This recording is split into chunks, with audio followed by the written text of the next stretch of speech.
Кому-то плохо помогали, кому-то хорошо. Но это не важно.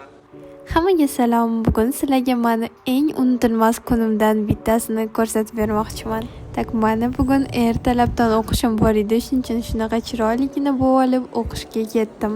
Ertalab soat 9 dan paralarimga kirib, hamma darslarimda o'tirdim va o'rtoqlarim bilan orada gaplashib olishga ham ulgurdim. 5 ta parani esa namon tugatib borib, sirazi xalqlar do'stligiga bordim. Chunki bu yo'lda mani eng zo'r komanda kutayotgan. Biz bugun vohliroq kelib mana shu o'ynamoqchi edik, lekin bizani tansorlar bizga shunaqa chiroyli podarka qilishibdi. Chestno, men просто shokda edim. Bu paytda men ham ularga podarka qilgandim. Qaranglar, hammaligiga shunaqa kartochka. Hech bo'ladi bo'lmaydi desa ham bo'ladi. Potom bo'lsa bizani ozgincha vaqtimiz bor edi. O'sha payt Mafia o'ynadik. Bu meni eng zo'r xotiralarimdan bittasi. Va bizda o'sha konsert boshlandi. Aytgancha, men Lolani konsertida stilist bo'lib ishtirok etdim. Men Cherry MX na komandasida va ularni yaratgan kostyumlari, tansorlar, orqada raqsga tushayotgan odamlar uchun edi. To'g'risini aytsam, konsert 5 kun davom etdi, lekin bu 5 kun bizga umuman sezilmadi. Menga desa yana ko'proq bo'lishini xohlardim. Bu odamlar, bu atmosfera, bu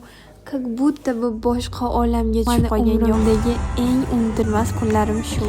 Va afsuski, oxirgi konsert kunimiz juda ham tez tugab qoldi. Kadrlarda biz o'sha hammadan xayrlashib, hamma narsamizni yig'ishtirib o'tgan edik. Bu meni eng unutilmas kunim bo'ldi.